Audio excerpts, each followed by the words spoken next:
वधूवर मेळावा हा समाजाच्या वतीनं का घेतला जातो त्याचं कारण की दोन व्यक्तींना एकत्र आणणे नसून दोन कुटुंबाला एकत्र आणणे आणि त्या अनुषंगाने समाजाचा विकास कसा होईल यासाठी हा वधूवर मेळाव्याचा एक प्रयत्न असतो. खरं तर मी उशिरा आलो त्याबद्दल मी दिलगिरी व्यक्त करतो. परंतु मी या ठिकाणी बसलो असताना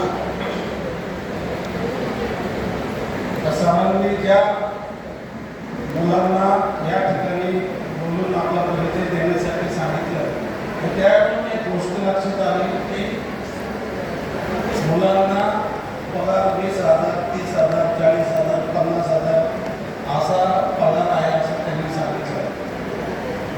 पालकांना आणि मुलांना ज्यावेळेस तुम्ही 20,000, 30,000, 40,000, 50,000 पगार सांगता त्यावेळेस मुली सहसा ते स्वीकारत नाही. कारण जमाना बदललेला आहे.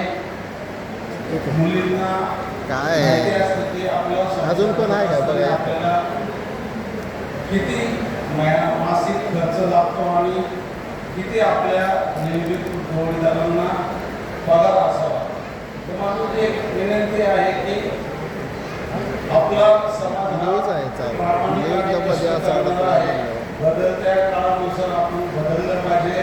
त्यावेळेस आपल्याला 20,000 रुपये 20,000 पगार असतो त्याच्या मुलीला व्यवसाय केला पाहिजे. शेती असेल तर शेती व्यवसाय केला पाहिजे. त्या माध्यमातून आपलं उत्पन्न कसं वाढेल याकडे आपण लक्ष दिलं पाहिजे. आणि त्या अनुषंगाने जर एखाद्या युवकांना युवतींना जर व्यवसाय करायचा असेल तर आपल्या कुंभार समाजाच्या ज्या काही संघटना आहेत त्या संघटना मदत करतात. सरकारी योजना आपण त्या ठिकाणी योजनेचा लाभ द्यायचा प्रयत्न करतो.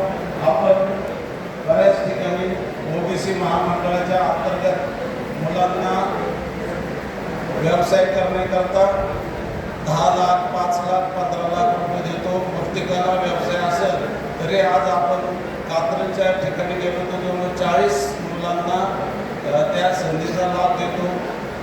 काही फॅब्रिकेशनचा व्यवसाय करत असेल तर त्यांना तो वाहन काय तुम्ही जरी 1000 मुलं आली आणि 1000